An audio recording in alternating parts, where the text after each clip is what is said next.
Bertemu kembali di Minggu Baharu Rentasan Berita edisi 1478 bersama saya Zawaz Yusof. 4 paparan utama. Tuan Ibrahim lupa atau nipu?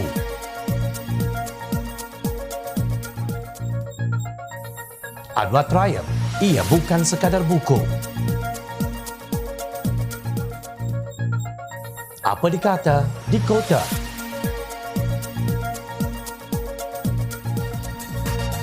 Minggu Solidariti Palestin anak ibarat kain putih.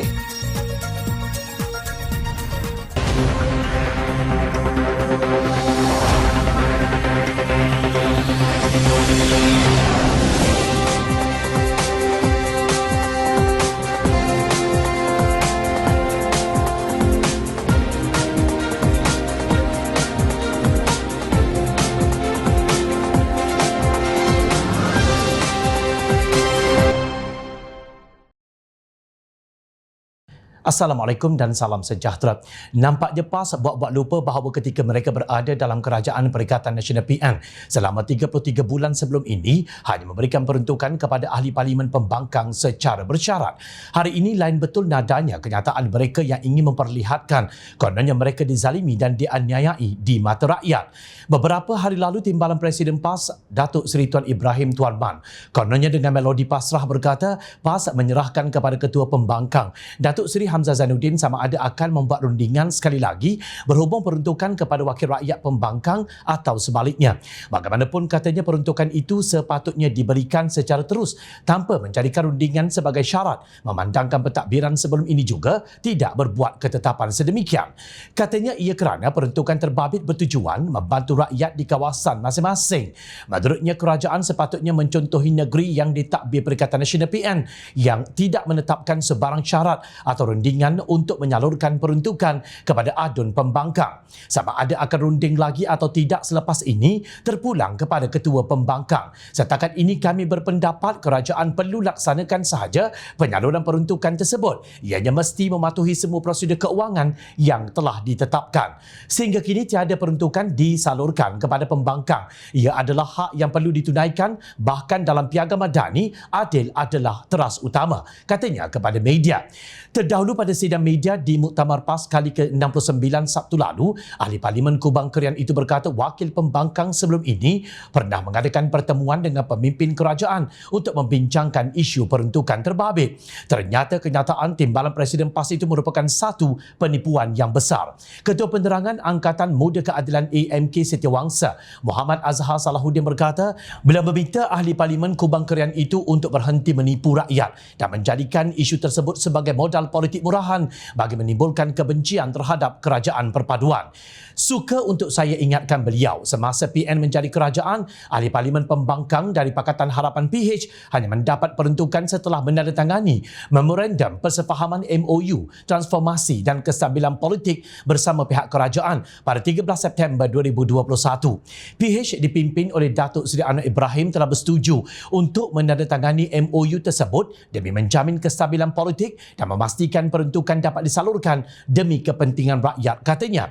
Dalam pada itu, Muhammad Azhar menasihatkan Ketua Pembangkang supaya mengadakan rundingan dengan pihak kerajaan seperti yang telah ditawarkan oleh Perdana Menteri sebagai penyelesaian kepada isu tersebut. Pemimpin PAS perlu meneliti peruntukan parlimen yang diperolehi Ahli Parlimen Pakatan Harapan PH ketika PN berkuasa pada 2020 hingga 2022 sebelum mengeluarkan kenyataan bahawa peruntukan itu sewajarnya diperolehi Ahli Parlimen kerana ianya adalah hak yang perlu ditunaikan. Perlu diingat bahawa kerajaan PN satu ketika dahulu memberi peruntukan kepada pembangkang dengan lebih cermat kerana peruntukan itu hanya diperoleh selepas menjalani proses rundingan dan perjanjian kerjasama.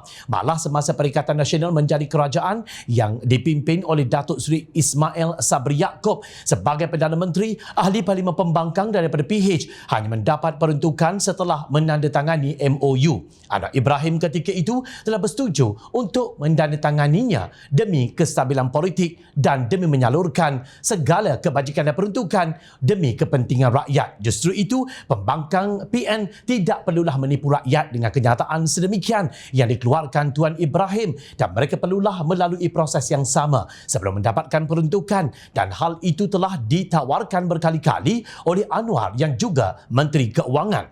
Perikatan Nasional seharusnya berhenti menjadikan isu peruntukan ahli parlimen pembangkang sebagai modal politik serta perlu menasihatkan Ketua Pembangkang supaya segera mengadakan rundingan dengan pihak kerajaan. Susah sangatkah mendapat peruntukan tanpa melibatkan sebarang rundingan dengan menyifatkan kononnya peruntukan itu adalah hak yang perlu ditunaikan kerajaan? Adakah ianya dilihat adil oleh PAS, sedangkan apa yang dilakukan Kerajaan Persekutuan sekarang ini adalah sama seperti mana yang dilakukan dan diamalkan mereka sebelum ini? Tuan Ibrahim lupa atau memang suka menipu? Perdana Menteri Datuk Seri Anwar Ibrahim semalam melancarkan buku yang bertajuk Anwar Triumphs yang ditulis oleh Peguam Jenayah Australia terkemuka Mark Trowell KC. Buku yang menceritakan perjalanan luar biasa Perdana Menteri itu mengimbau kembali detik-detik kemenangan Anwar dalam kemelut persaingan yang berlarutan, pengkhianatan politik di samping inisiatif-inisiatif berani beliau untuk mengukuhkan negara. Kemuncak naratifnya adalah pada pilihan raya umum ke-15 PRU15 penuh bersejarah yang menyaksikan berlakunya keadaan parlimen tergantung dan seterusnya pelantikan beliau sebagai Perdana Menteri Malaysia ke-10. Trowell dalam ucapannya di majlis itu berkata buku yang dihasilkan itu bukan hanya bertujuan menceritakan kisah kejayaan Anwar menjadi Perdana Menteri semata-mata, tetapi juga untuk memberi gambaran perjalanan penuh gerakan reformasi. Kepentingan buku ini ialah merekodkan catatan sejarah mengenai apa yang sebenarnya berlaku. Ia bersifat kontemporari dan bukannya sesuatu yang ditulis selepas bertahun-tahun kemudian apabila memori kian bertambah kabur dan peristiwa semakin dilupakan. Buku ini bertujuan memberi kefahaman bagaimana gerakan reformasi dipenuhi, yakni perjuangan bertahun-tahun lamanya bagi mencabar kerajaan otoritarian yang telah berkuasa selama lebih 50 tahun. Kisah ini perlu diceritakan dan dikemas kini, katanya. Turut hadir di majlis pelancaran buku itu ialah isteri Perdana Menteri Datuk Seri Dr. Wan Azizah Wan Ismail. Anwar yang juga pengerusi Pakatan Harapan PH berkata, buku tersebut menukilkan kisah suka dan duka beliau dari era mahasiswa sehingga ke hari ini. Naskah itu adalah karya terkini Peguam Jenayah terkemuka Australia Mark Trowell. Seraya turut hadir sahabat politik dan tetamu yang lain. Buku ini turut memetakan babak pengkhianatan politik dalam sejarah negara dan era reformasi serta kejatuhan dramatik gabungan Pakatan Harapan PH selain gejolak politik yang menyusulinya kerana ketamakan dan kerakusan pihak tertentu. Moga fakta dan babak di dalam buku ini ditelaah dan diwacanakan dengan baik dan sihat, katanya menerusi perkongsian di media sosial. Sejarah, buku yang mengisahkan perjuangan reformasi susuk tubuh yang bernama Datuk Seri Anwar Ibrahim setebal 195 muka surat ditulis dalam 12 bab berharga RM86 senaskah. Hal undang-undang menarik minat saya kerana saya seorang peguam. Tetapi perjuangan Anwar benar-benar menawarkan pandangan yang jarang mengenai kehidupan politik Malaysia dan ketegangan masyarakat disebabkan percampuran kaum dalam komuniti. Pencapaian gerakan reformasi selama bertahun-tahun untuk mengatasi kerajaan otoritarian berkuasa lebih 50 tahun dan kisah ini perlu diceritakan dan dikemas kini, kata penulis itu. Mak juga memberikan penghargaan kepada isteri Perdana Menteri Datuk Seri Dr. Wan Azizah Wan Ismail yang memainkan peranan yang sangat penting dalam perjalanan politik Malaysia. Untuk para peminat dan penyokong PMX Datuk Seri Anwar Ibrahim, buku ini boleh didapati di semua kedai buku utama di seluruh negara.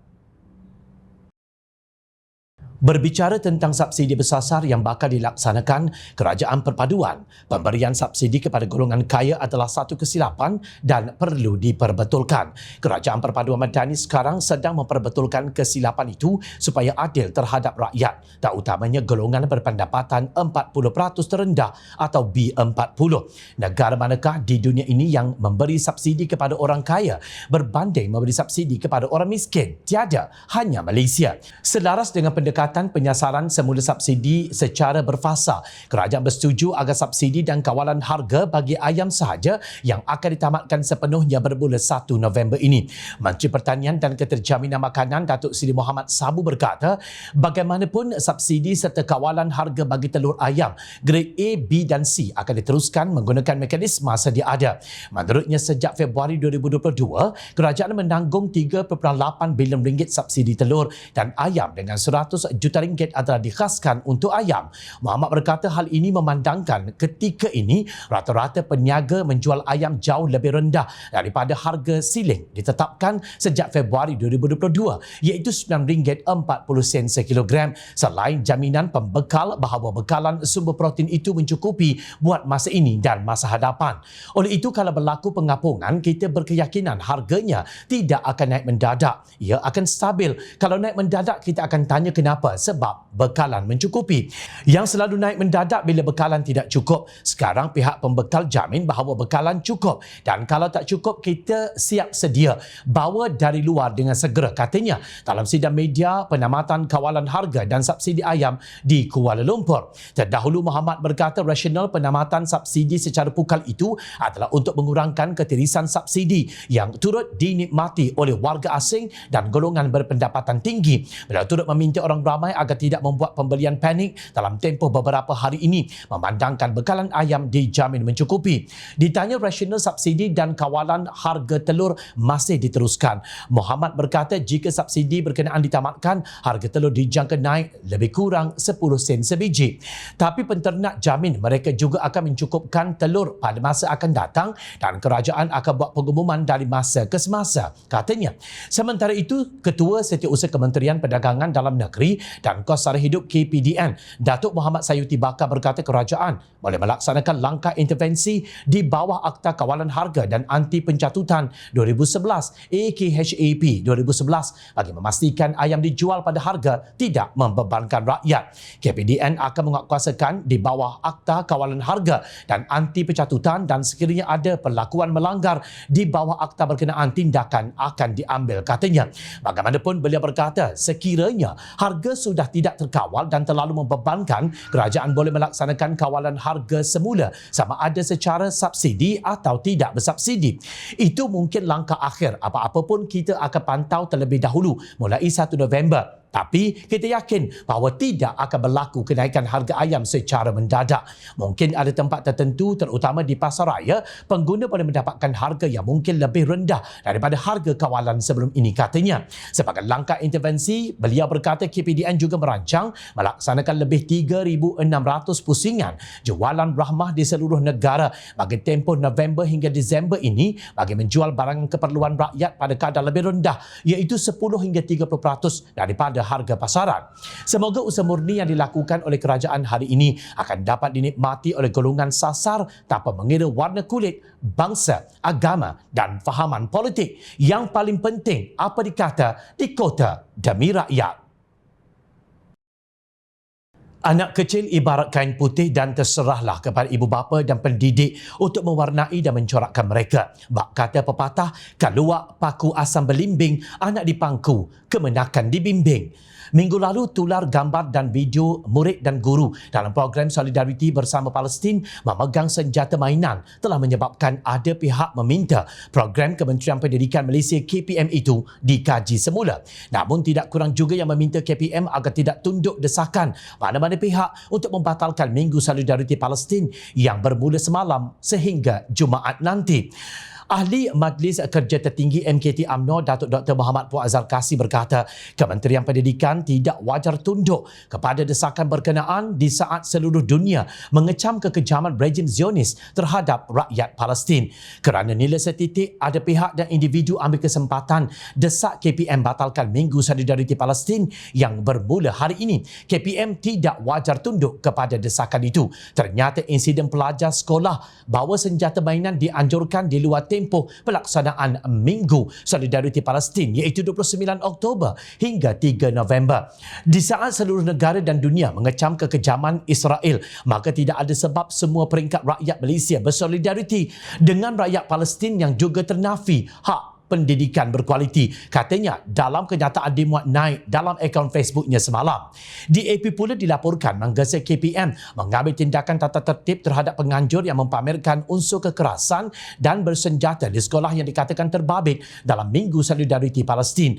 Bagaimanapun, Menteri Pendidikan Fadlina Sidiq berkata siasatan masih dilakukan dan program berkenaan bukan berada dalam Minggu Solidariti Palestin. KPM melaksanakan Minggu Solidariti Palestin pada 29 Oktober hingga 3 November bertujuan mendidik nilai-nilai manusiawi termasuk hak asasi manusia dan sifat ihsan dalam kalangan pelajar. Selain sekolah, arahan itu juga membabitkan kolej vokasional, kolej matrikulasi dan Institut Pendidikan Guru IPG di seluruh negara.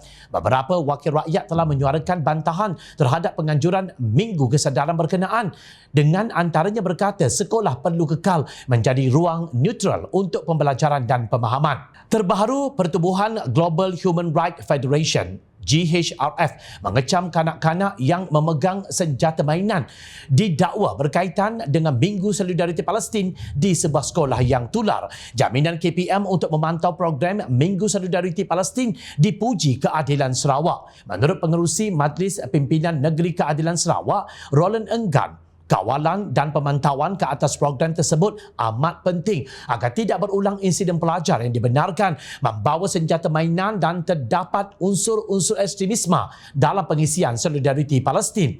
Panduan yang jelas dan ketat ditetapkan oleh KPM juga ialah langkah terbaik untuk mengawal program tersebut supaya fokus terhad kepada keadilan, keamanan dan kemanusiaan. Keadilan Sarawak yakin langkah pantas ini telah banyak mengurangkan kegusaran pelbagai pihak yang mungkin tersalah anggap bahawa KPM ingin bermain politik perkauman, keagamaan dan keganasan di semua sekolah di bawah bidang kuasanya. Ternyata insiden-insiden di sekolah yang viral sebelum ini adalah program di luar bidang kuasa dan kawalan KPM, kata Roland dalam kenyataan yang dipetik media. Beliau berpendapat lebih telus sekiranya program tersebut dilaksanakan dengan mendapat maklum balas pihak Persatuan Ibu Bapa dan Guru PIBG, terutama di sekolah yang banyak pelajar bukan Muslim. Terutama di Sarawak katanya, yang mana program berkenaan adalah pilihan dan tidak wajib. Bagi Sarawak, walaupun program tersebut tidak wajib, jika masih ada sekolah yang mengadakan solidariti tersebut, semua PIBG dan pihak-pihak berkaitan mesti dibawa berbincang dan mereka mesti berani menyanggah program yang terpesong daripada tujuan dan panduan yang telah ditetapkan. Katanya lagi, Roland Enggan berharap semua pihak bekerjasama mendidik pelajar ke arah yang lebih baik dan memahami konflik sebenar yang berlaku antara Palestin dan Israel. Katanya lagi, tugas membendung elemen luar seperti unsur ekstremisme yang bahkan membahayakan pelajar dan masa depan masyarakat adalah tanggungjawab semua pihak. Benar, pentadbiran sekolah sewajarnya perlu menerapkan elemen ilmiah dalam menyampaikan mesej kepada pelajar supaya mereka lebih memahami tentang isu sebenar yang berlaku di Palestin. Penerapan nilai-nilai murni penting kerana tidak mahu pelajar diberikan gambaran tidak tepat hingga menimbulkan kebimbangan sesetengah pihak. Pelajar perlu faham isu Palestin ini adalah isu global. Mereka perlu diberi peluang untuk menelaah, meneliti, memperhalusi, menulis dan mendedahkan diri dengan bahan media yang menggambarkan situasi sebenar supaya lebih menghayati maksud solidariti dan setia kawan. Gambaran tepat juga perlu diberikan betapa dunia memerlukan keamanan. Ini menjadi tanggungjawab para pendidik untuk mendidik anak-anak mengenai keamanan sejagat selain aktiviti yang mampu memupuk semangat dan nilai yang baik di samping disokong oleh para ibu bapa. Sesungguhnya Jom Channel tidak menafikan bahawa inisiatif kerajaan khususnya KPM menganjurkan program sedemikian sebagai satu usaha yang sangat baik. Namun bagaimana ia diterjemahkan perlu diteliti khususnya pada peringkat pelajar yang masih kabur mengenai isu berkenaan. Amat dibimbangi jika anak-anak bangsa yang masih kecil tidak diberi bimbingan yang betul, akan ada pihak yang akan mengambil kesempatan untuk memesongkan minda mereka.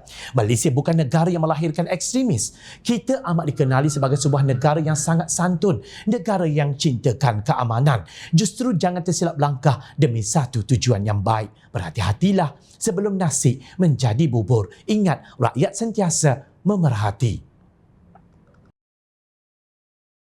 Jom Channel ingin mengucapkan jutaan terima kasih kepada para penyokong dan kepada yang berminat untuk memberikan sumbangan bagi memberikan kami meneruskan perjuangan menyampaikan berita yang benar. Sumbangan boleh dibuat melalui akaun bank yang tertera. Suara rakyat kami sampaikan demi negara tercinta. Teruskan bersama kami di Jom Channel. Saya Zawaz Yusof. Terima kasih untuk perhatian. Assalamualaikum. Salam sejahtera. Kita jumpa lagi.